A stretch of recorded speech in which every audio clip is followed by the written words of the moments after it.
fue despojada de su título, obligada a renunciar a su fe y humillada públicamente por orden de su propio padre. ¿Por qué una heredera legítima fue tratada como una bastarda peligrosa? ¿Qué decisión personal la convirtió en el mayor obstáculo de su tiempo? ¿Y cómo, al llegar al trono, intentó revertir a sangre y fuego todo lo que le habían arrebatado? Este es un recorrido por uno de los secretos más intrigantes de la historia. Suscríbete y activa la campanita para no perderte nuestras próximas publicaciones. Ahora, prepárate para sumergirte en los detalles que lo hacen tan fascinante. El 18 de febrero de 1516, en el Palacio de Greenwich, nace una niña que parece destinada a restaurar el orgullo de una dinastía. Es la única hija superviviente de Enrique VIII y Catalina de Aragón.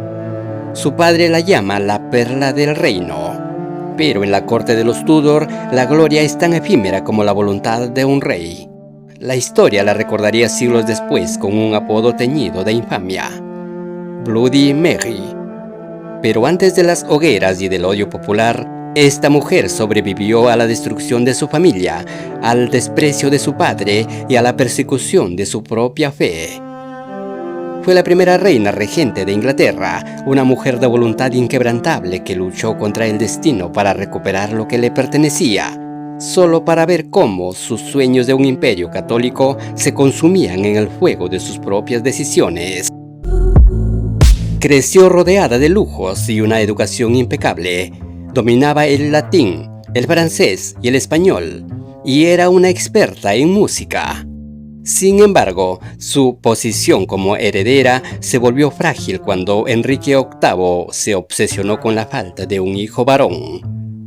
En 1533, con la llegada de Ana Bolena, su mundo se fragmentó. Tras la anulación del matrimonio de sus padres, fue declarada bastarda. Se le prohibió el título de princesa y fue obligada a servir como dama de compañía de su media hermana recién nacida, Isabel. El golpe más cruel fue la separación de su madre Catalina de Aragón. Enrique le prohibió visitarla incluso cuando Catalina agonizaba en el castillo de Kimbolton en 1536. Nunca pudo despedirse de ella, un trauma que alimentaría su resentimiento contra la reforma religiosa y contra la mujer que ocupó el lugar de su madre. En junio de 1536, tras la ejecución de Ana Bolena, ella creyó que recuperaría el favor de su padre. Pero Enrique VIII le impuso una condición brutal. Para ser readmitida en la corte, debía firmar un documento reconociendo que el matrimonio de sus padres había sido incestuoso e ilegal, y que el rey era la cabeza suprema de la iglesia. Durante semanas resistió la presión de Thomas Cromwell y las amenazas de muerte de su padre. Finalmente, quebrada por el miedo y el aislamiento, firmó. Recuperó su estatus en la corte, pero el peso de esa traición a su fe y a la memoria de Catalina de Aragón la perseguiría hasta su último día. Jamás se perdonó ese momento de debilidad. A la muerte de Enrique VIII en 1547, el trono pasó a su hermano Eduardo VI, un niño de 9 años manejado por consejeros protestantes radicales. Durante este tiempo, ella se convirtió en el símbolo de la resistencia católica en Inglaterra. Se le prohibió celebrar la misa y se enviaron delegados para forzar su conversión. Con una terquedad heredada de su madre, respondió que prefería poner su cabeza en un tajo antes que renunciar a sus creencias. Apoyada en secreto por su primo, el emperador Carlos V, logró sobrevivir a los años más duros de la represión, esperando pacientemente el momento en que la corona llegara a sus manos. En julio de 1553, Eduardo VI murió.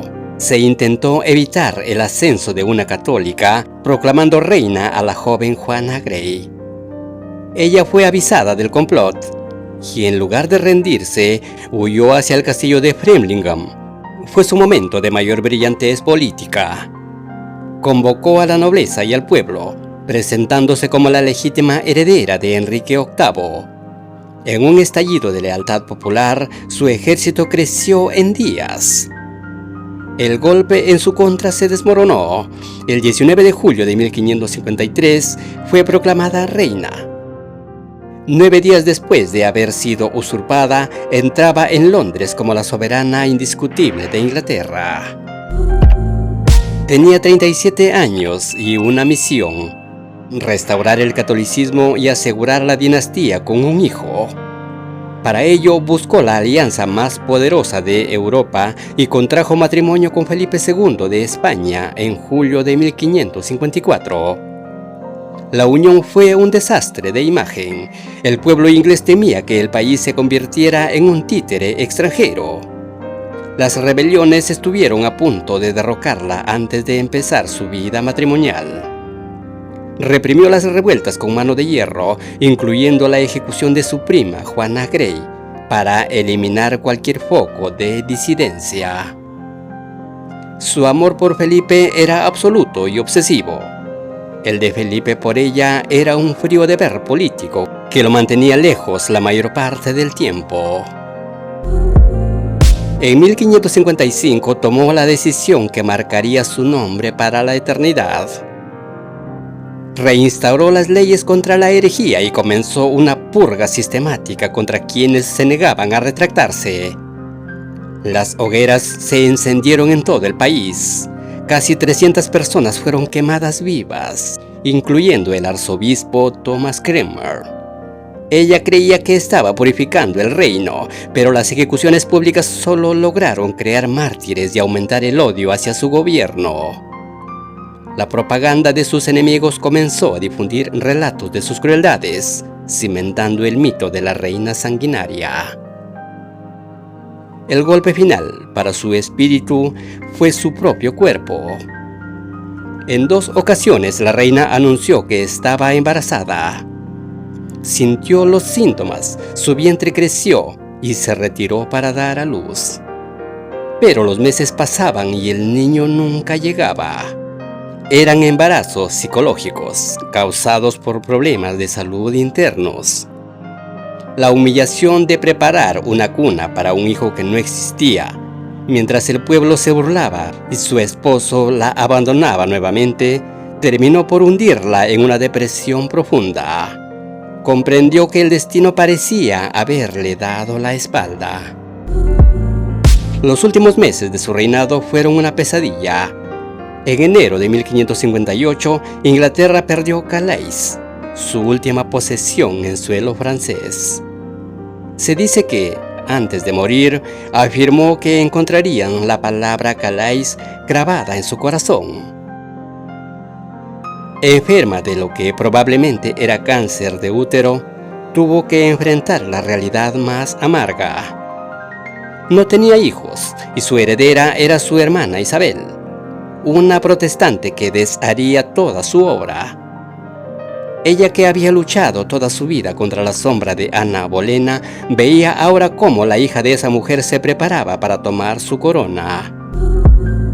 El 17 de noviembre de 1558, María Tudor murió en el Palacio de St. James a los 42 años.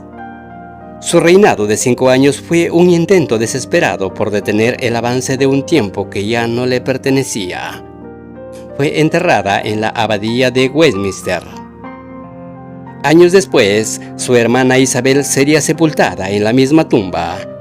La inscripción que las une hoy resume la paradoja de sus vidas. Compañeras en el trono y en la tumba, aquí descansamos 2 hermanas en la esperanza de la resurrección.